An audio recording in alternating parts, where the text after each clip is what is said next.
이번 청년부 수련회 주제를 다들 알고 계시죠? 무엇입니까? 나를 따르라. 저를 따르라는 건 아니고요. 예수님께서 하셨던, 제자들을 부를 때 하셨던 단 두 마디입니다. 이번 수련회를 통해서 우리도 주님께서 우리를 부르시는 그 음성을 듣고자 하는 겁니다. 그 전에 그 부르시는 예수님이 누구신가, 어떤 분이신가, 이걸 확인하려고 구약에 나타난 그리스도라는 주제로 우리가 몇 주간 다루었습니다. 오늘 말씀은 예수님의 계보입니다. 예수님이 나실 때까지 그 선조들로부터 예수님까지의 족보를 나타내고 있습니다. 여러분, 족보는 그 사람의 출신을 보여줍니다. 우리 조상이 그런 사람이니까 나도 그런 사람이다, 이런 동질성을 갖게 하는 거죠. 집에 가게 되시면요, 할아버지나 할머니에게 한번 여쭤보십시오. 할아버지, 우리 조상이 누구예요? 나는 누구의 몇 대손이에요? 라고 물어보시길 바랍니다. 그러면 대답을 하실 겁니다. 우리 조상은 노비였어, 기생이었어, 친일파였어. 그런 얘기를 하실까요? 안 하실까요? 절대 안 하실 겁니다. 그런 말씀하시는 분 절대 없을 겁니다. 대신에 위대한 왕들의 이름과 선비와 귀족과 학자의 이름들을 들으실 수 있을 겁니다. 여러분, 이게 얼마나 신기한 일인지 모릅니다. 단순하게만 생각해 봤어도요, 옛날에 왕족이 많았을까요? 노비가 많았을까요? 천민이 더 많았을까요? 낮은 사람들이 훨씬 더 많았을 거란 말이죠. 그런데 대한민국 사람들은 다들 왕족과 귀족의 후예들이라는 거죠. 신기하지 않습니까? 무슨 말이냐면요, 사람들은 이 족보를 통해서 또는 조상들에게서 자기의 자부심을 세워간다는 것입니다. 물론 우리나라만 그런 건 아닙니다. 이 중동의 두바이는 오일 달러로 돈이 워낙에 많은 나라지 않습니까? 그래서 두바이에 여행 가면은 이 가는 사람들이 이렇게 하는 말이 있다고 합니다. 세상에, 여기는 나만 빼고 다 부자구나, 그런 생각이 든답니다. 슈퍼카들이 길에 막 널려 있답니다. 그런데 그 다 부자고 다 잘 살고 하는데 그렇게 다 잘 사니까 그런 것도 마음에 안 드는 사람들이 있었던 겁니다. 그래도 나는 다 잘 살더라도 다른 사람보다 또 우월하다, 이런 마음을 갖고 싶었던 거예요. 그래서 찾은 게 이제 또 족보 같은 것들입니다. 여러분, 신기한 번호판 체계를 만드는데, 자동차 번호판 있지 않습니까? 이 번호판을 한 자릿수부터 뭐 1번 또는 2번, 3번 이런 것부터 그 다음에 5자릿수까지 이렇게 체계를 만들어 놨습니다. 그래서 한 자리와 두 자리짜리 번호판은 왕족 가문들한테만 주는 번호라고 합니다. 특히 왕은 1번입니다. 그래서 차가 2대가 있으면 그 2대가 다 1번이고 5대가 있으면 5대가 다 1번입니다. 그런 식으로 체계를 잡았답니다. 그리고 3자리자는 귀족, 4자리는 일반인, 5자리는 외계인이란다. 외국인, 죄송해요. 강단에서 외국인이요. 날이 덥습니다, 그죠? 네, 외국인입니다. 그래서 여러분, 한 자리짜리 번호판이 나타나면은 다른 뭐 더 좋은 슈퍼카가 있다고 할지라도 그 한 자리가 오면은 다른 차들이 막 비켜야 되는 그런 상황이 된답니다. 그래서 두바이 사람들은 그래서 더 좋은 차, 더 비싼 차 이런 것보다는 번호판에 더 관심이 많답니다. 그러니까 작년 뉴스 보니까 어떤 사람이 한 자릿수, 그때 보니까 사진을 보니까 8번인 것 같아요.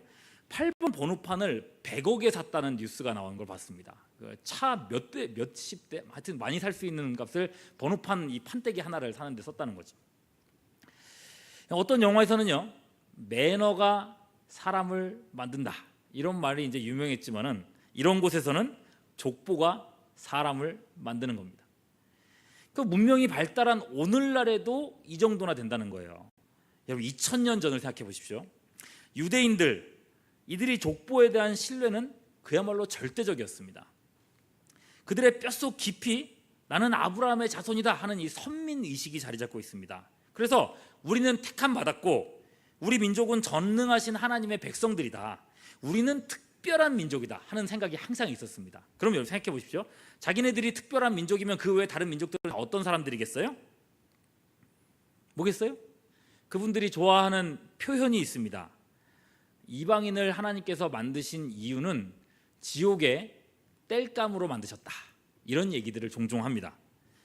오늘날 우리나라에도 지도자급 되는 사람이 뭐 민중은 개돼지다 이렇게 얘기를 해가지고 막 논란이 됐었지 않습니까? 유대인들은 그건 논란도 아닙니다. 그들은 진짜 이방인을 참으로 개돼지로 취급을 합니다. 갈라디아서 2장 15절 말씀에 그들의 인식이 잘 나와 있어요. 이렇게 적혀 있습니다. 우리는 본래 유대인이요 이방 죄인이 아니로되. 여러분, 이방과 죄인이 붙어 있죠, 그죠? 이방 죄인이라고 하는 얘기는 유대인들 자기들은 어떻다는 얘기예요? 죄인이 아니라는 말입니다. 그러니 예수님께서 죄인을 위해서 대신 죽으셨다라고 말씀하실 때에 어떻게 반응하겠습니까? 나는 왜 지옥 갈 죄가 없는데 누가 나를 왜 대신해서 죽는다는 얘기야? 그래서 예수님의 대속의 죽음을 거절했습니다. 예수님과 그의 십자가를 부정합니다.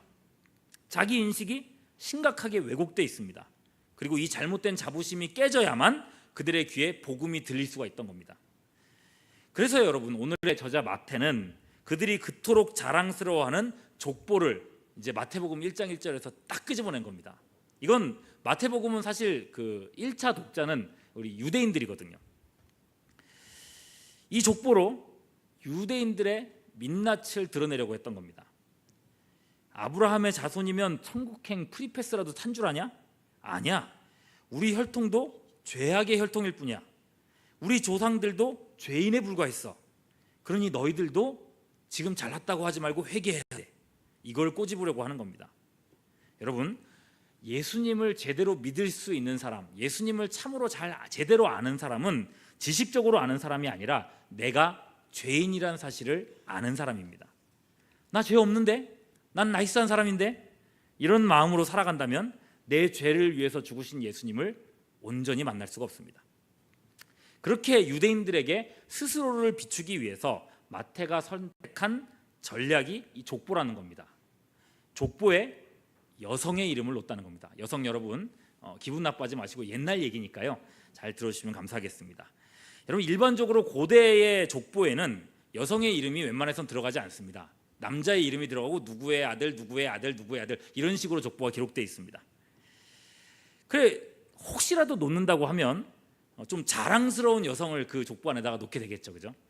그런데 마태는 이 족보에 의도적으로 그들이 수치스러워할 만한 여성의 이름들을 집어넣습니다. 너희 조상들에게 이런 사람들도 있다고 그들의 민낯을 드러내는 겁니다. 그들을 수치스럽게 만드는 거예요. 그래서 여러분, 한 명 한 명 살펴보다 보면 유다인들이 어떤 느낌을 받을지 대충 아실 수 있게 될 겁니다. 그래서 오늘 총 5명의 여성의 이름들을 우리가 살펴보려고 합니다. 지금부터 시작하겠습니다. 성경을 갖고 계시면 참 좋은데 없으시면 여러분 옆에 있는 조장들이나 리더들한테 제가 카톡으로 그 문자를 보내드렸어요. 성경 구절들을 달라고 하십시오. 그러면은 보내드릴 겁니다. 3절 말씀입니다. 이렇게 돼 있어요. 유다요. 이 사람들이 어느 사람들이라고요? 유다 사람들이잖아요. 유대인들이잖아요. 그러니까 유다의 후손들이에요. 유다는 다말에게서 베레스와 세라를 낳았다. 이렇게 돼 있습니다. 첫 번째 여인은 이름이 뭐예요? 다말입니다. 다말은 유다의 며느리 되는 사람입니다. 와, 유다와 다말 두 사람이 아이를 낳았습니다. 그러니까 며느리와 시아버지가 아이를 낳았다는 겁니다. 딱 듣자마자 드는 생각이 뭡니까? 이거 뭔가 지저분한 게 있다는 생각이 들지 않습니까? 이거 뭐 막장 드라마인가? 뭐 주일 아침부터 점심이구나. 막장 드라마냐? 이분들에게 도대체 어떤 일이 있었던 걸까요? 여러분, 유다에게는 세 아들이 있었습니다. 오난, 셀라라는 사람들입니다. 다말은 본래 장자 엘과 결혼을 자식 없이 세상을 떠나고 맙니다. 당시 고대 사회에는 계대 결혼 제도가 있어서 형이 아이 없이 죽게 되면 동생이 그 대를 이어주는 제도가 있었습니다. 자연스럽게 둘째 오난이 형수님과 결혼을 했습니다. 그런데 막상 결혼을 하고 나니까 아이를 낳으면 내 아이가 되는 게 아니라 형님의 아이가 되거든요. 그렇게 형님의 아이를 낳고 재산을 물려주고 그렇게 하고 싶지가 않았던 겁니다. 그래서 그 아이를 낳지 못하게 하려고 수를 쓰다가 심판받아 죽고 맙니다. 그리고 이제 형제 둘이 죽었어요. 남은 세 번째 아들이 셀라인데, 이 유다가 보기에 며느리 다말이 내 아들들 둘을 죽인 딸 여자다 이렇게 느껴진 겁니다. 그래서 셋째 아들도 결혼을 시키면 셋째 아들도 죽을 것 같다는 걱정을 하게 된 겁니다. 그래서 우리 셋째 아들은 어려서 안 되겠어라고 핑계를 대면서 결혼을 시키지 않았습니다. 그럼 다말은 속이 타들어가는 거예요. 왜냐하면 이대로는 자손도 없이 생과부가 될 판입니다. 지금이야 상관없어요. 혼자 살아도 상관없죠. 그러나 고대 사회에서는 혼자 살게 되고 이렇게 뭐라 그러죠? 혼자서 이렇게 있게 되면은 사회에서 매장되는 겁니다. 먹고 살 것조차도 해결이 안 됩니다. 다말은 살아남기 위해서 엄청난 계획을 세웁니다. 유다의 평소 생활을 열심히 관찰해보고, 그리고 스스로 창녀로 꾸밉니다. 그리고 시아버지 유다에게 접근을 합니다. 아니나 다를까 유다는 당연하듯이 창녀로 꾸민 다말과 동침을 했습니다. 그렇게 해서 이 막장 드라마가 완성되었습니다. 시아버지와 며느리 사이에서 태어난 자손이 유다 족속이라는 겁니다. 그토록 자랑스러워하는 이 조상의 피에 근친상간의 역사가 흐르고 있다는 겁니다. 마태는 이 사실을 정확하게 꼬집고 있습니다. 이 자랑스러운 족보에서 다말이라고 하는 이름을 본 순간 유대인들은 총 맞은 것처럼 그렇게 느꼈을 겁니다. 죄송합니다. 노래라도 좀 잘 부르면. 두 번째 여인으로 빨리 넘어가겠습니다. 5절에 누군가요? 라합입니다. 라합하면 꼭 따라 나오는 직업이 있습니다. 라합 뭘까요? 기생입니다. 여러분, 선민, 거룩한 민족이라고 하는 자존심에 가장 큰 상처를 주는 직업이 기생입니다. 우리 조상 중에 기생이 있었다는 겁니다. 다말은 창녀인 척을 했잖아요. 근데 라합은 진짜 창녀입니다. 물론 이스라엘 역사에서 이 라합이 했던 공헌이 있긴 해요. 그래도요, 굳이 기생의 이름을 족보에 왜 올리겠습니까? 바로 세 번째 여인으로 넘어가죠. 5절 후반절 누굽니까? 룻입니다. 룻. 여러분, 룻은 이방 사람을 대표합니다. 그냥 대놓고 이방 사람이에요. 그들에게 아까 제가 뭐라 그랬어요? 이방 사람은 뭐 취급당했다고요? 개나 돼지 취급을 당했다 했습니다. 이런 말 자꾸만 하니까 좀 별로다, 그죠? 그런데 이게 웬일이에요? 그들의 족보에도 이방인이 있었던 겁니다. 본인들의 피에도 그 도그와 피그의 DNA가 흐르고 있었던 겁니다. 좀 약간 언어가 순화된 느낌 아닙니까? 그럼 이쯤 하면은 마태가 좀 걱정스러워지지 않습니까? 유대인들이 읽다가 당장 돌 들고 마태한테 뛰어들 상황입니다. 그러니 여러분, 마태가 이 족보를 썼을 때는 그야말로 목숨 걸고 쓰는 겁니다. 그러면 목숨 걸고 네 번째 여인을 보시죠. 다윗이 불법으로 취한 여인, 이름은 뭘까요? 거기에는 안 나옵니다. 이름은 밧세바입니다. 다윗 왕이 자기 성의 옥상에서 거닐고 있었습니다. 그런데 아름다운 여인이 집에서 목욕하는 것을 목격하게 되었습니다. 저 사람은 누구냐? 그걸 또 뒷조사를 합니다. 알고 보니 자기의 신복, 그러니까 신복 뭐라고 해야 됩니까?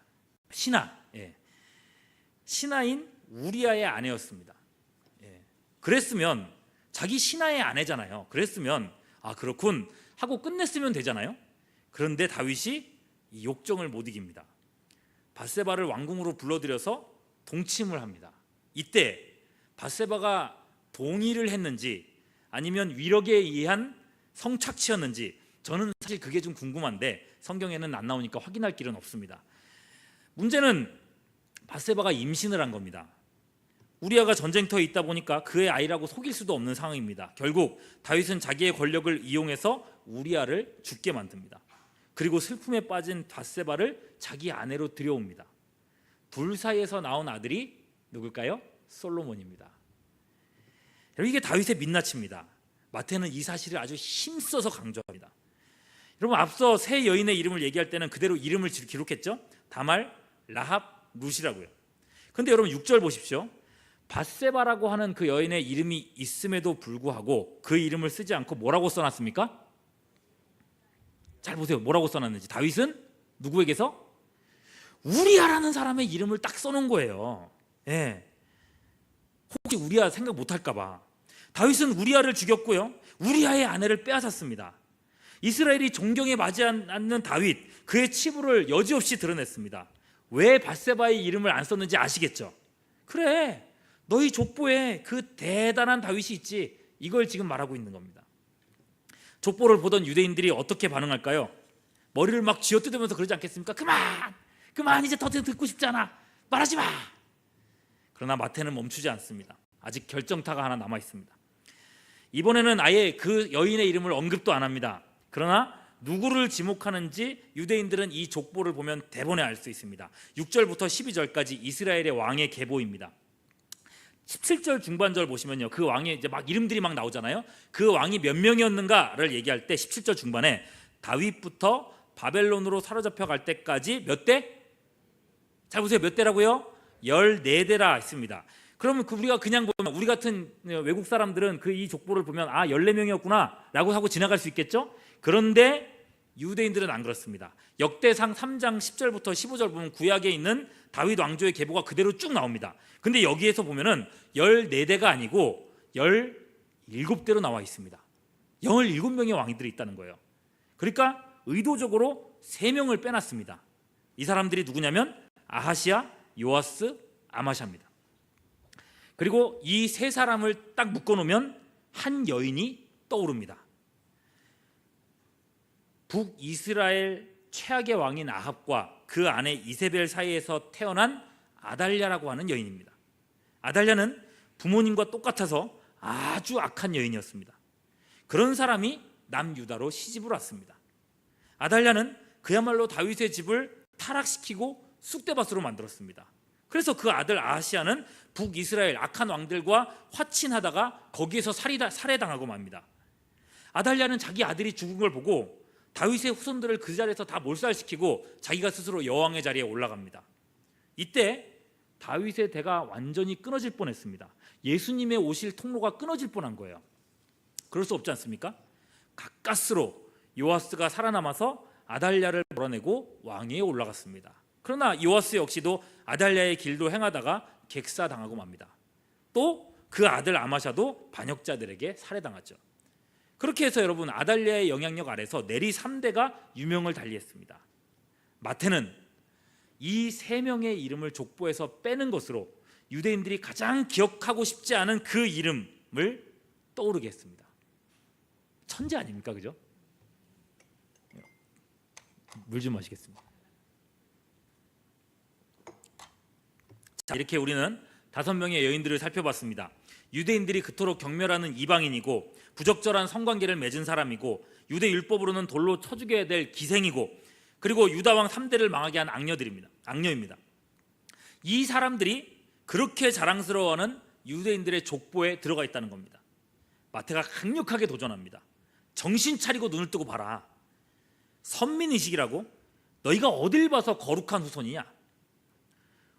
예수님은요, 그래서 오히려 유대인들에게 이렇게 말씀하셨습니다. 요한복음 8장 44절, 너희는 너희 아비 누구요?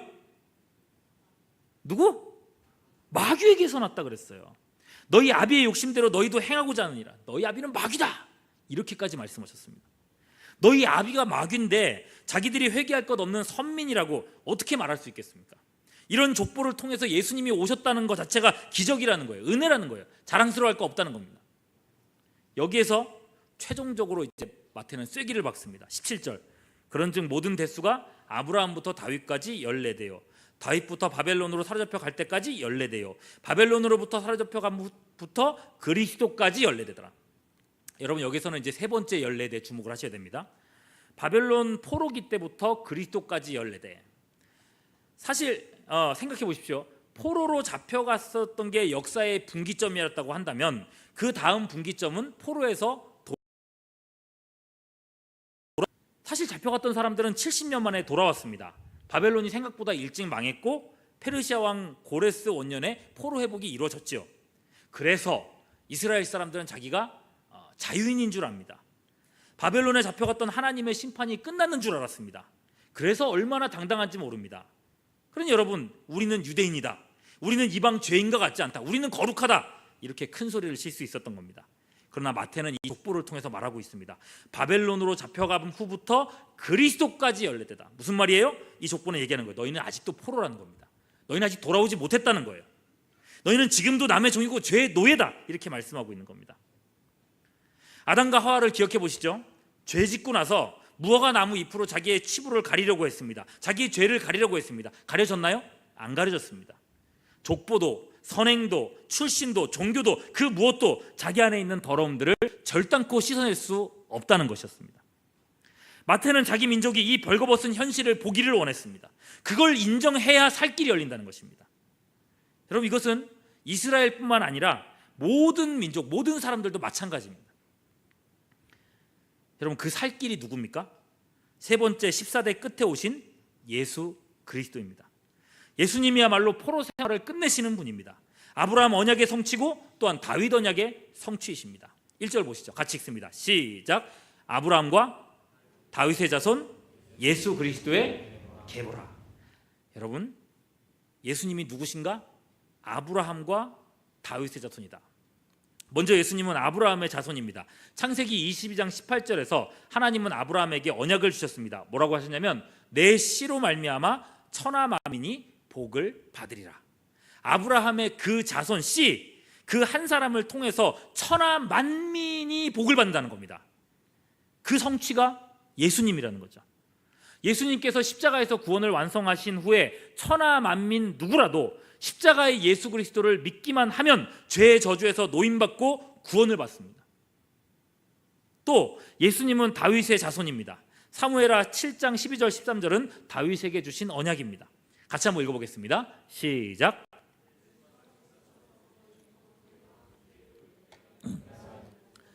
내 씨를 내 뒤에 세워 그는 내 이름을 위하여 집을 건축할 것이요 나는 그의 나라 왕위를 영원히 견고하게 하리라. 내 씨를 낳게 할 건데, 네 후손을 낳게 할 건데 그 후손을 통해서 네 나라 왕위를 영원히, 언제요? 얼만큼? 영원히. 영어로 뭡니까?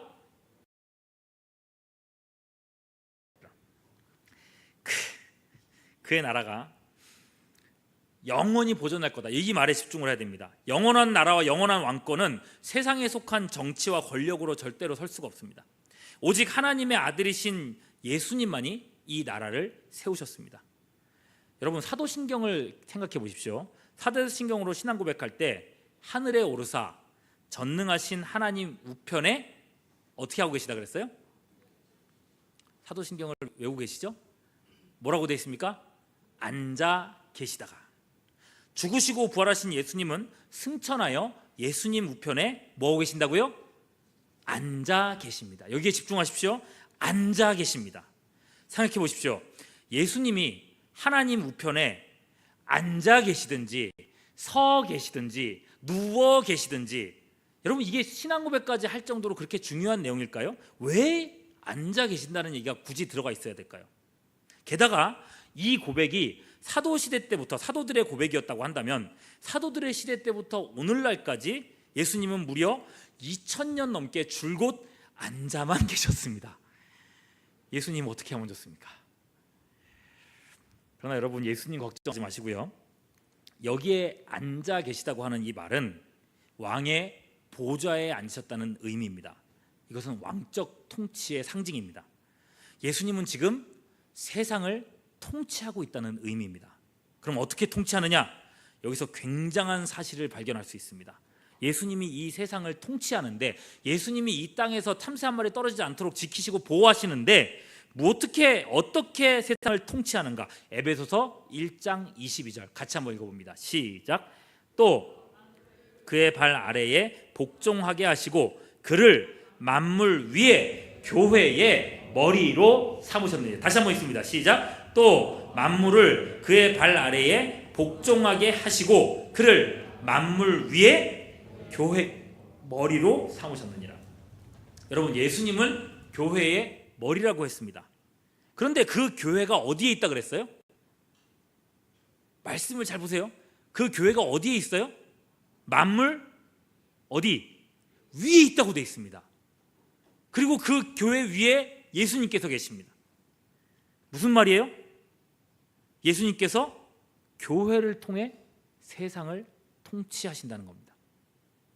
교회가 하나님의 나라입니다.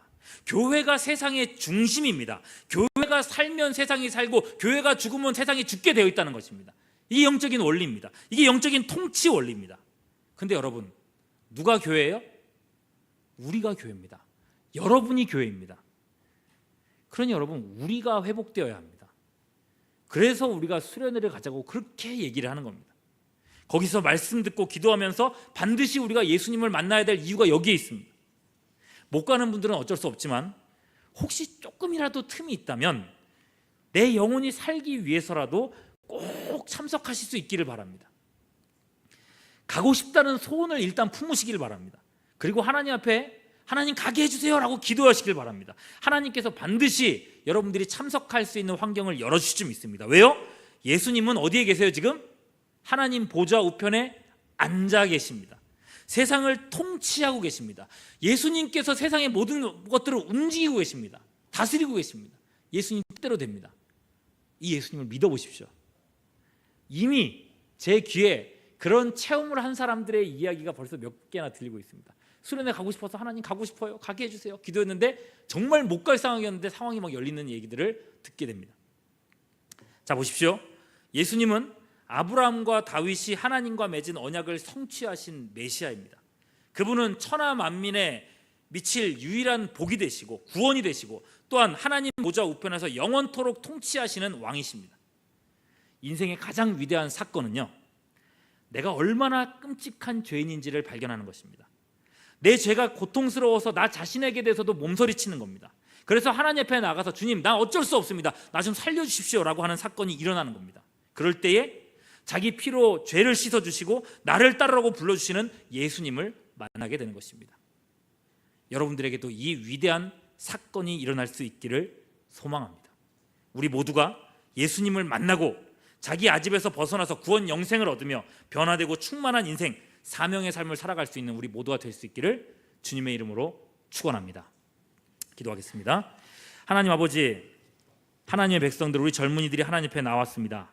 오늘날 이 세상 사람들은 자기가 옳다고 생각하고 자기가 의롭다고 생각하고 많은 사람들을, 다른 사람들을 판단하며 인터넷 또는 댓글들을 통해서 다른 사람들을 정죄하는 데 익숙해 있습니다. 그러나 자기의 허물을 보지 못합니다. 자기의 죄를 보지 못합니다. 자기의 악함과 은혜가 필요함을 알지 못합니다. 그러나 하나님, 이 자리에 있는 주의 백성들 가운데 함께 하셔서 우리 자신의 허물과 연약함을 보게 하시옵고 주님 말고는 답이 없습니다. 주님 말고는 나를 살릴 리가 없습니다. 고백할 수 있게 하시고 주님의 은혜를 없어서 이 시간에도 우리와 함께 하시기를 간절히 소망하고 우리 구주 예수 그리스도의 이름으로 기도하옵나이다. 아멘. 이 시간